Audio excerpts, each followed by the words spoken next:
तो देखिए, बांग्लादेश से जो तस्वीर सामने आ रही है वो डराती है, परेशान करती है, क्योंकि हर ओर से बर्बादी ही बर्बादी बांग्लादेश में नजर आ रहा है। और देखिए, भारत और बांग्लादेश के रिश्तों की बात करें तो घनिष्ठ रिश्ता रहा है। ऐसे में भारत की जो नजर है लगातार बांग्लादेश के हालातों पर बनी हुई है। किस तरीके से भारत जो है सतर्कता बरतता हुआ नजर आ रहा है, जरा वो हम आपको ग्राफिक्स के जरिए बता दें। देखिए, बांग्लादेश के हालात पर सर्वदलीय बैठक कल भी हुई और लगातार बैठकें हो रही है। विदेश मंत्री जयशंकर ने हालात की जानकारी कल संसद के अंदर भी दी थी और बताया था किस तरीके से भारत जो है नजर बनाए हुए है। हिंदुओं पर हमले को लेकर देश चिंतित है, यह भी कल विदेश मंत्री की तरफ से कहा गया। भारत बांग्लादेश बॉर्डर पर बीएसएफ चौकस है और ये जो चौकसी है लगातार और भी ज्यादा बढ़ती हुई नजर आ रही है, क्योंकि खतरा यह है कि बांग्लादेश से कहीं घुसपैठ करके जो घुसपैठिए हैं वो भारत के अंदर ना आ जाए। इसलिए हर तरफ भारत की अगर हम बात करें तो नजर भारत जो है वो बनाए हुए है। अब अगली खबर की ओर रुख करते हैं।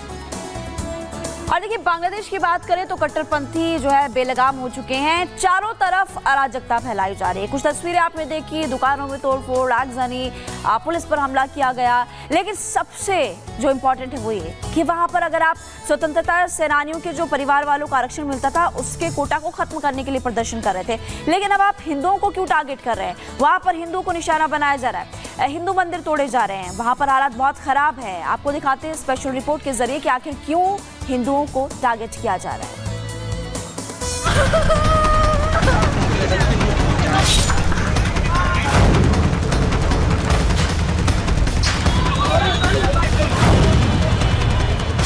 बांग्लादेश के हिंदू खतरे में हैं। जलते देश में हिंदुओं पर अत्याचार हो रहा है। जिहादी और कट्टरपंथी अब सरेआम हिंदुओं को टारगेट कर रहे हैं, क्योंकि शेख हसीना के तख्ता पलट और कट्टरपंथी ताकतों के हाथ में सत्ता आती देख वहां की हिंदू विरोधी जमात एक्टिव हो गई है और हिंदुओं के मकान, दुकान और मंदिरों पर हमले किए जा रहे हैं, जिससे भारत में आक्रोश बढ़ता जा रहा है। अयोध्या से लेकर गाजियाबाद और लखनऊ से लेकर जयपुर तक लोग गुस्से में हैं। पश्चिम बंगाल में हमारे बांग्लादेशी आकर के काफ़ी लोग रुके हैं, शरण ले रहे हैं।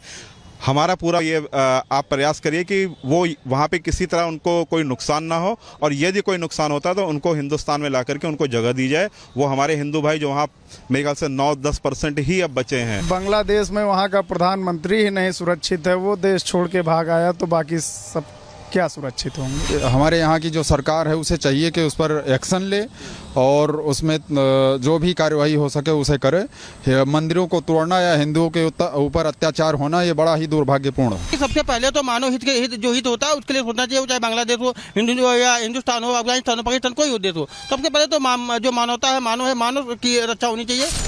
आपने अयोध्या के लोगों को सुना, अब ऐसा ही गुस्सा राजस्थान से भी निकल कर आ रहा है। वो लोग क्या कह रहे हैं, सुनिए।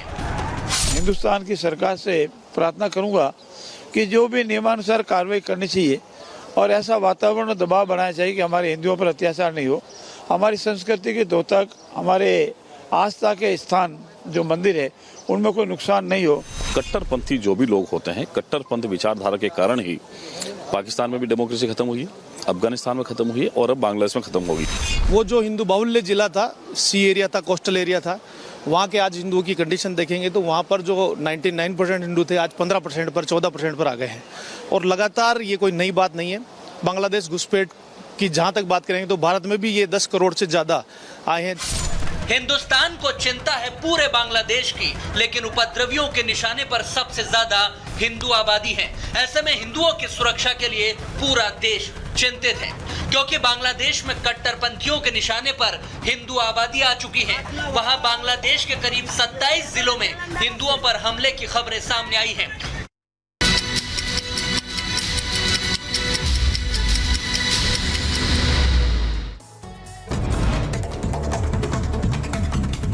एमपी के महर में बारिश के कहर से टूटा राजा बांध के टूटने से कई सड़कें और पुलिया बह गई है। नदी के दोनों ओर फंसे हैं लोग, प्रशासन मौके पर मुस्तैद है।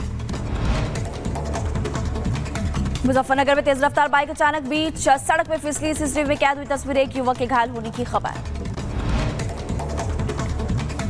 पुणे में इलाके में आपको बता दें कि ड्राइवर की टेम्पो अचानक रिवर्स गियर में चलने लगी और तेजी के साथ जो है पीछे की तरफ दौड़ने लगी। और हालांकि वहां मौजूद जो लोग हैं उनके अंदर सतर्कता नजर आई और इसी के कारण जो कोई भी हादसा नहीं हुआ। मध्य प्रदेश की शिवपुरी में डॉक्टर की दबंगई का एक मामला सामने आया है। यहाँ पर दलित युवक को जूते से पीटने का आरोप लगा। वीडियो वायरल होने पर पुलिस ने डॉक्टर को गिरफ्तार किया। SC/ST एक्ट और मारपीट का मामला भी उस पर दर्ज किया। और इधर कानपुर के उर्सला अस्पताल में दबंगों ने डॉक्टर के साथ मारपीट की। मरीजों को डिस्चार्ज कराने को लेकर पूरा विवाद हुआ था। पुलिस ने मौके से एक आरोपी को गिरफ्तार किया है। बुलंदशहर में ग्रामीणों ने एक हमलावर को पकड़कर धुनाई कर दी। वीडियो वायरल हुआ। 2 बाइकों पर आए थे आधा दर्जन हमलावर। इधर बदायूं डीएम की डीपी लगाकर तहसीलदार से 50,000 की ठगी की गई। श्रीलंका के नंबर में तहसीलदार सुरेंद्र सिंह से ठगी हुई है। तहसीलदार ने साइबर क्राइम थाने में मुकदमा दर्ज करवाया है। जौनपुर में पुलिस और बदमाशों के बीच मुठभेड़ हो गई। गोली लगने से 2 बदमाश घायल बताए जा रहे हैं। एक सिपाही भी गोली लगने से घायल बताया जा रहा है। 2 बदमाश मौके से फरार। जौनपुर में जेसीबी छोड़ने के लिए घूस लेते हुए दारोगा जो गिरफ्तार किया गया है। एंटी करप्शन टीम ने दारोगा को 10,000 घूस लेते गिरफ्तार किया है। बुलंदशहर के कानपुर में स्कूल से जा रही छात्रा के साथ छेड़छाड़ की गई। बाइक सवार 2 शोधों ने छेड़छाड़ की।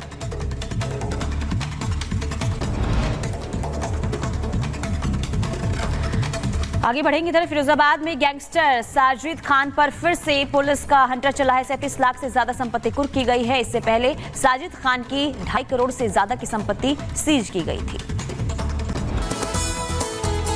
और चलिए जागरूकता भारत की शुरुआत करते हैं और देश भर की तमाम बड़ी खबरें तो आपको बताएंगे, लेकिन इसके अलावा देखिए बांग्लादेश की खबर पर सभी की नजर है। सभी जानना चाहते हैं कि आखिरकार बांग्लादेश में क्या चल रहा है। और देखिए बांग्लादेश में मचे राजनीतिक उथल पुथल के बीच हमने कल देखा कि अंतरिम सरकार बन गई और वहां पर PM का पद किसको मिला है ये हम आपको जरूर बताएंगे। लेकिन कई सवाल यहाँ पर खड़े होते हैं कि विदेशी ताकतें आखिर क्या चाहती है। क्या अभी और तख्ता पलट वहां पर सेना करने वाली, लेकिन पुनीता अंतरिम सरकार और अंतरिम PM बन चुकी। बिल्कुल, देखिए मोहम्मद यूनुस को बना दिया गया है अंतरिम सरकार का, यानी कि जो पदभार है वो सौंप दिया गया है। लेकिन इसी के साथ ही सवाल ये उठ रहा है कि क्या बांग्लादेशी सेना का मोहरा बनेगी यूनुस, या फिर बांग्लादेशी सेना जो है वो कुछ खेला करने वाली है बांग्लादेश में। क्या कुछ बांग्लादेश में अब आगे रहने वाला है, इसी से जुड़ी आपको रिपोर्ट दिखाते हैं।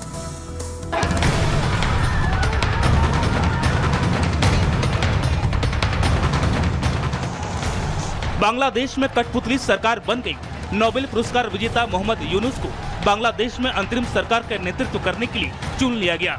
लेकिन इसी के साथ ये तय हो गया कि अब बांग्लादेश अगला पाकिस्तान बनने की राह पर है, जहां कहने को तो नेतृत्व लोकतंत्र के जरिए चुने गए नेताओं के हाथ में होता है, लेकिन पावर सेना के हाथों में ही रहती है।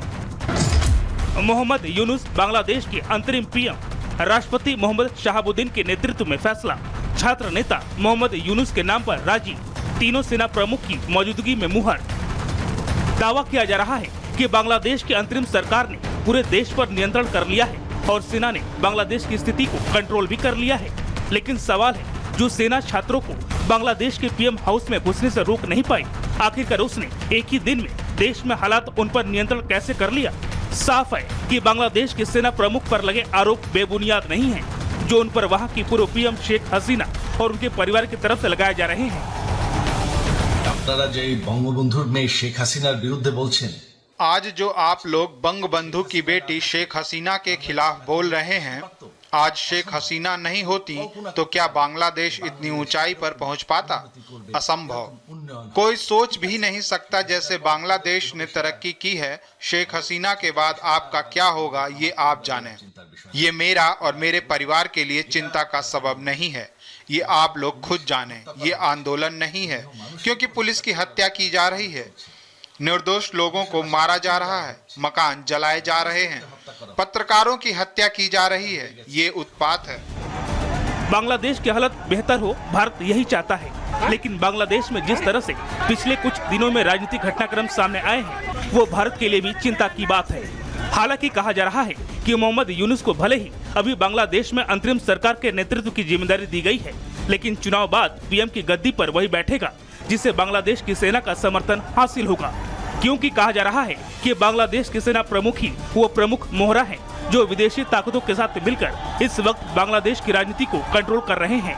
और इसका सबसे बड़ा प्रमाण ये है कि मंगलवार को ही इस फैसले पर मुहर लगने से पहले विपक्षी नेता और बांग्लादेश की पूर्व प्रधानमंत्री बेगम खालिदा जिया भी रिहा हो गई हैं। बताया जा रहा है कि पाकिस्तान परस्त खालिदा जिया भी आने वाले दिनों में यहां सेना की पसंद हो सकती हैं।